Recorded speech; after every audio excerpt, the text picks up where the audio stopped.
साल जो 14 अगस्त से जो हुआ है, 14 अगस्त और 15 अगस्त को जो हुआ है वह वास्तव में बहुत ज़्यादा चौंकाने वाला है, क्योंकि इस बार जो बारिश का कहर बरपा है वह कम ऊंचाई वाले इलाकों में बरपा है, खासतौर पर पौड़ी में बरपा है। पौड़ी के जो 3 ब्लॉक हैं, कलजीखाल, द्वारीखाल और यमकेश्वर ब्लॉक, इन 3 ब्लॉकों में जो है स्वतंत्रता दिवस से पहले की रात जो है लोगों के लिए मौत की सौगात लेके आई। यहाँ पे मौत बन के बरपी है। और जो है कि सबसे बड़ी बात यह है कि द्वारीखाल में एक ही परिवार के 5 लोग जो हैं मौत की नींद में सो गए हैं, जिनमें कि 3 बच्चे हैं, 2 महिलाएं हैं। इसी तरह से यमकेश्वर ब्लॉक में हम देखें तो यमकेश्वर में भी काफ़ी लोग मरे हैं और कलजीखाल में 2 लोग मरे हैं। तो कुल मिला के पौड़ी में अब तक जो है 17 लोग मर चुके हैं इन 2 दिन की बारिश में। पिछले 48 घंटे से जो बारिश हो रही है उसमें 17 लोग अकेले पौड़ी जनपद में हैं। वहीं देहरादून में जो है कि मकान धराशायी हो गया है, वहाँ 7 लोग मर गए हैं। तो कुल मिला के 2 दर्जन से ज़्यादा लोग इन 2 दिनों में मरे हैं। प्रदेश में पिछले 48 घंटों से जो बारिश है वो लगातार भारी तबाही मचा रही है। अब तक कुदरत के इस कहर ने 27 लोगों की जान ले ली है। और क्या ये संख्या आगे भी बढ़ेगी या फिर अभी जो प्रशासन की तरफ से वहाँ पे राहत कार्य किए जा रहे हैं उनसे कुछ फर्क पड़ेगा? नहीं, देखिए ये आंकड़ा बढ़ने वाला है। जाहिर सी बात है कि मलबे में अभी कितने 100 दबे हुए हैं कोई कह नहीं सकता, क्योंकि एनडीआरएफ की टीम वहाँ लगी हुई है। वहाँ पे जो है कि आपदा प्रबंधन के लोग, तमाम लोग वहाँ पे लगे हुए हैं। लेकिन सबसे बड़ी बात यह है कि अब कितने 100 उसके अंदर होंगे, मलबे के अंदर, ये अभी कह पाना मुश्किल है। वहीं सेना और एयरफोर्स को अलर्ट रखा गया है और आने वाले 24 घंटे काफ़ी अहम होंगे उत्तराखंड के हिसाब से, वहाँ के जान माल की सुरक्षा के हिसाब से। आने वाले 24 घंटे ये मान के चलिए कि 18 अगस्त तक वहाँ पे अभी कुछ कह पाना मुश्किल होगा कि ये जो तबाही है ये और बढ़ सकती है या फिर सब कुछ ठीक होगा। यहाँ पे ये कहें कि बारिश का मौसम खत्म होने वाला है, लेकिन इस वक्त उत्तराखंड में जो माहौल चल रहा है, इस वक्त जो कुदरत का कहर देखने को मिल रहा है, इस बारे में आप क्या कहेंगे? आपकी क्या राय है? देखिए, जो बरसात का सीजन है वो लगभग खत्म होने वाला है, लेकिन जाते हुए मौसम ने ये कहर बरपाया है। आज तक हम देखते आए थे कि चमोली, पिथौरागढ़ या जो अधिक ऊंचाई वाले इलाके हैं, रुद्रप्रयाग, पिछले साल आपने देखा होगा कि केदारनाथ, बद्रीनाथ या उत्तरकाशी के गंगोत्री, यमुनोत्री में आपदा आई थी जून में। लेकिन इस साल कम ऊंचाई वाले जो इलाके हैं, पौड़ी और देहरादून के, वहाँ ये मलबा आया, वहाँ बारिश का कहर बरपा है। तो कुल मिला के उत्तराखंड में ये जो जलवायु परिवर्तन का जो दौर चल रहा है, क्योंकि हमने पहले भी देखा कि बरसात वहाँ होती थी और बरसात ऐसे नहीं हुआ, 9-9 दिन तक, 7-7 दिन तक मैंने अपने जीवन में बरसात देखी है कि लगातार 9 दिन तक बारिश हो रही है। लेकिन ऐसी तबाही मैंने अपने जीवन में नहीं देखी जैसी तबाही पिछले 5-6 साल से देखने को मिल रही है। प्रदीप जी, ये कहूंगी कि इसमें देहरादून, पौड़ी और पिथौरागढ़ जो जिला है वो उत्तराखंड में बहुत ज्यादा प्रभावित हुआ। इस वक्त यहाँ की स्थिति क्या होगी? नहीं, देखिए, जैसे ही मेरी बात हुई है, वहाँ पे प्रशासनिक अधिकारियों से बात हुई है, देहरादून में स्थिति लगभग जो है कि सामान्य हो रही है। लेकिन सबसे ज़्यादा नुकसान अगर हुआ है तो पौड़ी में हुआ है। देहरादून में जो मकान गिरा है वहाँ पे भी अभी भी जो है कि खुदाई हो रही है, वहाँ से घरेलू उपकरण मिले हैं, लेकिन लाशें कितनी अंदर होंगी अभी कुछ कह पाना मुश्किल है। लेकिन पौड़ी की अगर हम बात करें, द्वारीखाल ब्लॉक की हम बात करें, फरासू गांव की अगर हम बात करें, कलजीखाल की बात करें, तो कल का जो नज़ारा था पूरे पौड़ी जनपद में, एक शोक की लहर फैल गई थी पूरे पौड़ी जिले में, पूरे उत्तराखंड में, क्योंकि स्वतंत्रता दिवस के ही मौके पे ये घटना हुई जी। यहाँ प्रदीप जी, हम ये जानना चाहेंगे कि जो पीड़ित हैं उनको जो राहत दी जा रही, जो बचाव कार्य किया जा रहा है, उसमें किस तरह की दिक्कतों का सामना करना पड़ रहा है? देखिए, प्रशासन पीड़ितों को हर संभव मदद दे रहा है, लेकिन सबसे बड़ी बात यह है कि जहां तक पहुंचना है, जहां तक आपदा प्रबंधन की टीम को पहुंचना है, रास्ते में बड़े बड़े पत्थर पड़े हुए हैं, उनका रास्ता ही रुक जा रहा है। तो वहां पैदल चल के और फिर जेसीबी नहीं होगी, बिना जेसीबी के वहां पे राहत कार्य करना, तो आप ये मान सकते हैं कि जितनी मदद मिलनी चाहिए थी, जितनी त्वरित गति से काम होना चाहिए था, वो काम नहीं हो पा रहा है, क्योंकि रास्ता रोक दिया है बड़े बड़े पत्थरों ने, और सैलाब आया है, मलबा आया है। तो उससे पूरी स्थितियां जो है, अगर मैं पौड़ी जिले की ही बात करूं तो कोटद्वार के बाद दुगड्डा के बाद गुमखाल के बाद जो है कि सतपुली तक जगह जगह जो है सड़कें टूटी हुई हैं। अगर कोटद्वार के बाद 5 मील का जो इलाका, वहां सड़क टूटी हुई, दुर्गा देवी के पास सड़क टूटी हुई है। तो इन सब जगहों में सड़क टूट रही है, फिर बन भी जा रही है, थोड़ी देर में बन जा रही है, लेकिन फिर बारिश हो रही है, फिर टूट जा रही है। तो एक दिन में कई बार सड़क टूट रही है और बन रही है। प्रशासन वहाँ पे जो प्रभावित लोग हैं उनके लिए किस तरह के इंतजाम कर रहा है? देखिए, प्रशासनिक टीम वहाँ पे, डीएम खुद कैंप किए हुए हैं, हमारी उनसे बात हुई है, डीएम से, जो चंद्रशेखर जी, उनसे बात हुई है। लेकिन कुल मिला के अभी सारी सुविधाएं नहीं पहुंच पा रही हैं। इसमें प्रशासनिक अमला उतनी चौकसी से काम नहीं कर पा रहा। कुल मिला के जो कुदरत का कहर हुआ है, राहत करने वालों के राह में भी रोड़ा बन रहा है। तो यहाँ अगर हम आगे बढ़े और बात करें मौसम विभाग के बारे में कि मौसम विभाग का इस बारे में क्या कहना है, ये बारिश अभी ठहरेगी या अभी इसी तरीके से ये जारी रहेगी? देखिए, हमारे मौसम विभाग के अधिकारियों से बात हुई है, उनका कहना है कि यह बारिश का जो रूप है यह रूप कम हो सकता है, लेकिन आने वाले टाइम में वहाँ पे बारिश रहेगी।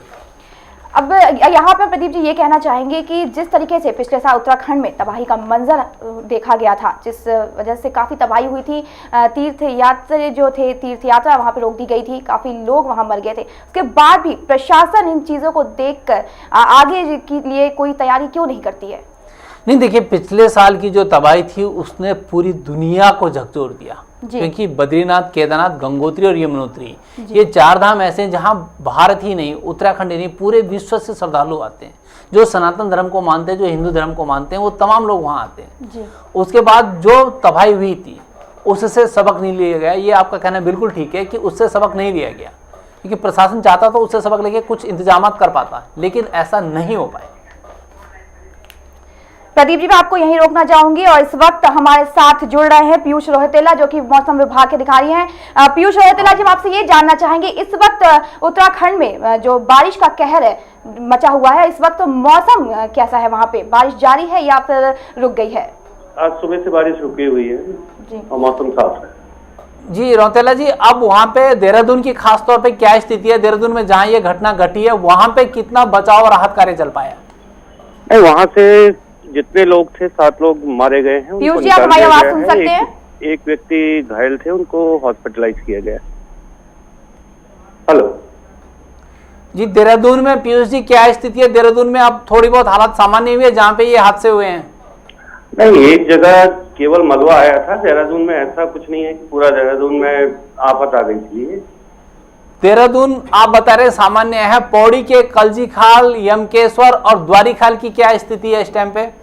वहाँ पर भी ठीक है साहब। वहाँ से 120 लोगों को जो कट गए थे आज हेलीकॉप्टर से बाहर निकाला है जी। ये 120 लोग आप सिर्फ पौड़ी जिले के बता रहे हैं? पौड़ी जिले के एक गांव है, गांव करके वो कट गया था, तो उससे निकाले गए हैं। नहीं, ये गांव कहाँ है? ये गांव कहाँ है? द्वारी खाल में या यमकेश्वर से? यमकेश्वर ब्लॉक में जी। ये यमकेश्वर में, यमकेश्वर ब्लॉक में ये गांव है। हाँ। जी। और अधिक ऊंचाई वाले जो जिले हैं जैसे पिथौरागढ़, उत्तरकाशी या चमोली, रुद्रप्रयाग, यहाँ के क्या हालात हैं इस टाइम पे? वहाँ स्थितियाँ ठीक बनी हुई है, कोई अप्रिय घटना कहीं पे नहीं हुई जी। आने वाले टाइम में कुछ बारिश का या मौसम का कुछ अनुमान आप बता पाएंगे? वो मौसम विभाग बता पाएगा, मैं आपदा से हूँ। आप नहीं, ठीक है, आप आपदा प्रबंधन विभाग से, लेकिन कुछ आपका तालमेल तो होगा मौसम विभाग से कुछ इस टाइप का? नहीं, अभी कोई बारिश की चेतावनी नहीं है, सामान्य वर्षा है। जी जी, आप आपदा विभाग से हैं। आप यमकेश्वर के उस गांव का नाम बता पाएंगे जहां से 120 की तादाद में लोगों को निकाला गया है? है सर? आप यमकेश्वर के उस गांव का नाम बता पाएंगे जहां से कि इतनी तादाद में 120 लोगों को निकाला गया है? उस गांव का नाम बता पाएंगे? यमकेश्वर में कौन सा गांव है वो? गांव कौन सा था? यमकेश्वर गांव के लोग निकाले। चलिए, बहुत बहुत शुक्रिया आपका।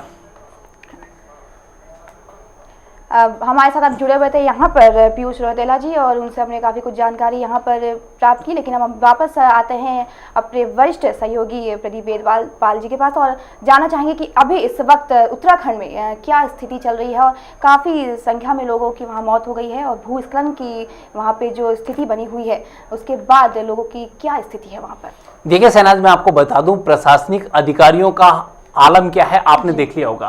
पीयूष रोहतेला वहां पे आपदा प्रबंधन विभाग के निदेशक हैं और उनको गांव का नाम तक मालूम नहीं है कि वो कौन सा गांव है जहां से कि वो बता रहे हैं कि 120 लोगों को निकाला गया है। तो प्रशासनिक अमला कितना संजीदा है ये आप देख लीजिए। जब हमने उनसे सवाल किया कि ये यमकेश्वर ब्लॉक का कौन सा गाँव है, तो अपने एक सहयोगी से पूछते लग रहे थे कि बताइए कौन सा गाँव है। तो आप ये सोच सकते हैं कि प्रशासन कितना संजीदा है वहां पे। प्रदीप जी, सीधे हम ये कह सकते हैं कि ये प्राकृतिक आपदाएं कभी भी आ सकती हैं। पिछले साल भी बहुत बड़ा यहाँ पे प्राकृतिक आपदा आई थी, लेकिन उसके बाद भी प्रशासन जो है वो बिल्कुल संजीदा नहीं है। इस तरह की जो यहाँ पे कहर हो रहा है, बारिश का जो कहर टूटा है उत्तराखंड में, लेकिन प्रशासन इससे कुछ भी सीख लेने को तैयार नहीं है। देखिए ना, आप देखिए इस बात को देखिए कि प्रशासन के जो सबसे बड़े अधिकारी हैं आपदा प्रबंधन के, राज्य स्तर के सबसे बड़े अधिकारी हैं पीयूष रौतेला, उनको गांव का नाम तक मालूम नहीं है, तो प्रशासन कितना संजीदा है आप अनुमान लगा सकते हैं।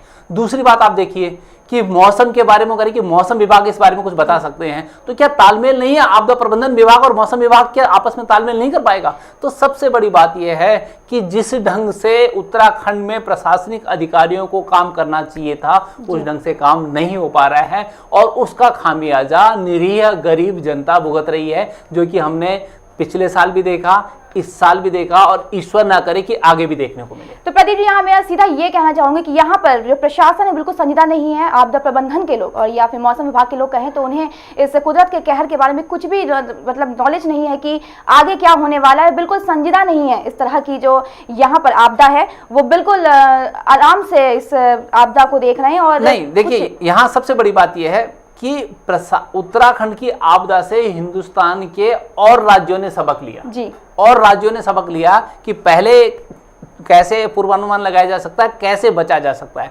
लेकिन उत्तराखंड में उस ढंग से न तो प्रशासनिक अमला सक्रिय हो पाया है और न ही राजनीतिक इच्छा शक्ति। अब आप देखिए आरोप प्रत्यारोप का दौर शुरू हो जाएगा, लेकिन अगर प्रशासनिक अधिकारी को गांव का नाम तक मालूम नहीं है तो वो आंकड़ों का खेल हो रहा है कि 120 लोगों को बचाया गया बस। फिलहाल प्रदीप जी, हम आपको यहाँ रोकना चाहेंगे। इस वक्त हमारे साथ जुड़ रहे हैं दिग्मोहन नेगी जी, जो प्रत्यक्षदर्शी हैं। दिग्मोहन नेगी जी, रिपोर्टर 24/7 में आपका बहुत बहुत स्वागत है। और हम आपसे ये जानना चाहेंगे, इस वक्त उत्तराखंड में बारिश का कहर जारी है, इस वक्त वहाँ पर क्या स्थिति है? देखिए शहनाज, आज तो सुबह से मौसम थोड़ा सा खुला हुआ है जी, लेकिन जैसा मैंने कल भी बताया था कि संपर्क मार्ग बुरी तरह से क्षतिग्रस्त हैं और सारे ही मोटर मार्गों में कोटद्वार, सतपुली पौड़ी, सतपुली देवप्रयाग मोटर मार्ग बुरी तरह से ध्वस्त है, जनजीवन पूरी तरह से अस्त व्यस्त है। दिग्मोहन जी, दिग्मोहन जी 12 लोगों के साथ साथ खबर मिली कि मवेशियों की भी मृत्यु हुई है इस आपदा में। और नेगी जी, हम यहाँ पे आपको रोकना चाहेंगे। नेगी जी, हम ये पूछना चाहते हैं कि नयार घाटी की एक्चुअल पोजीशन क्या है इस टाइम, क्या स्थिति है नयार घाटी में?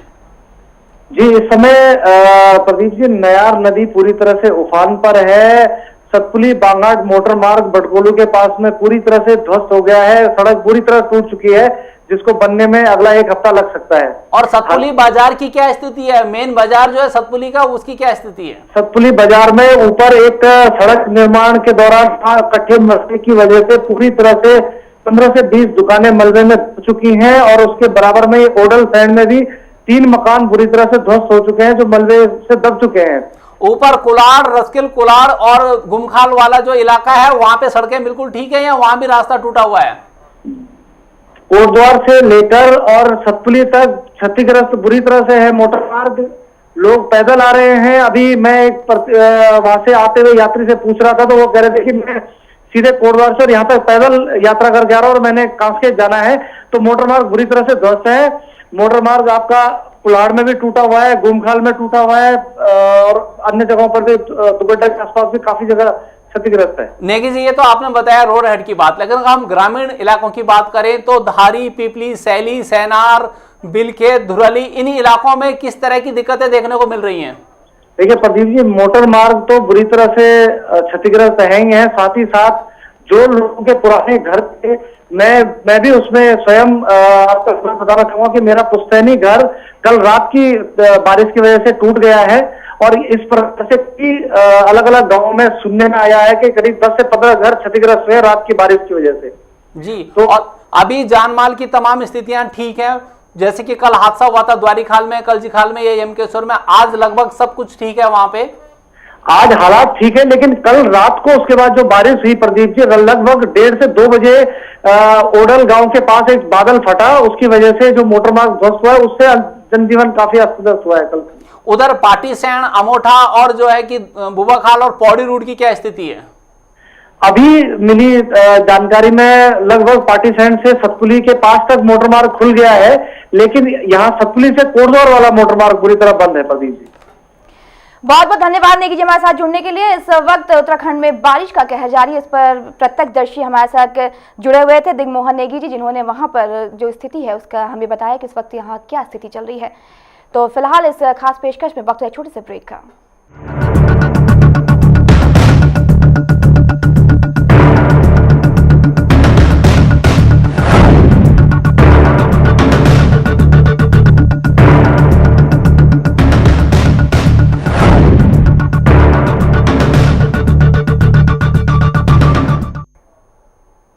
ब्रेक के बाद एक बार फिर आपका स्वागत है। और ब्रेक पे जाने से पहले हम बात करते हैं कि उत्तराखंड में कैसे कुदरत का कहर जारी है। बारिश ने वहां भारी तबाही मचा रखी है, तो वहीं उत्तराखंड में लोगों पर रुक रुक कर कुदरत की मार पड़ रही है।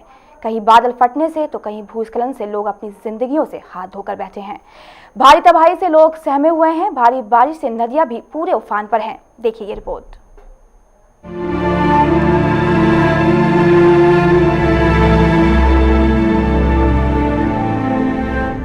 उत्तराखंड में बारिश फिर एक बार कहर बनकर बरस रही है।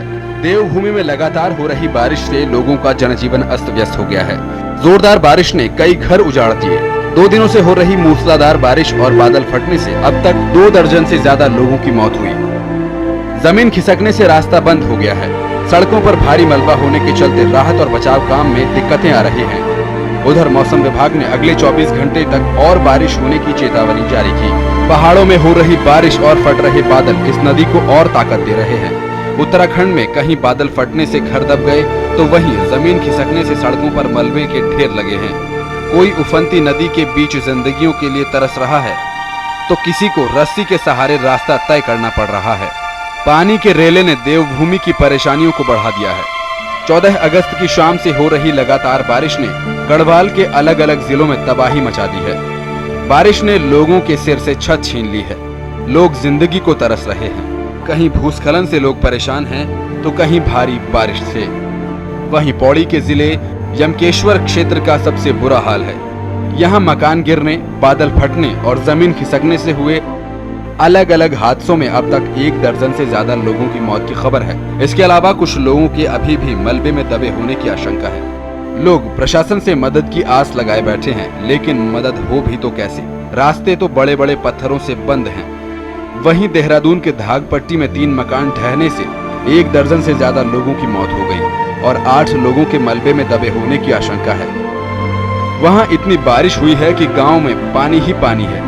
गांव में इतना पानी भर गया है कि घरों की दहलीज और सड़कों में कोई फर्क नहीं है। वहीं प्रशासन ने अलर्ट जारी कर दिया है कि लोग जल्द से जल्द सुरक्षित जगहों पर चले जाएं। प्रशासन खुद भी लोगों को सुरक्षित जगहों पर भेजने में लगा है। पहाड़ी इलाकों में सड़कों पर मलबा जमा होने से राहत और बचाव काम सरकार और प्रशासन दोनों के लिए सबसे बड़ी चुनौती बना हुआ है। रिपोर्टर 24x7 के लिए शबनम सैफी की रिपोर्ट।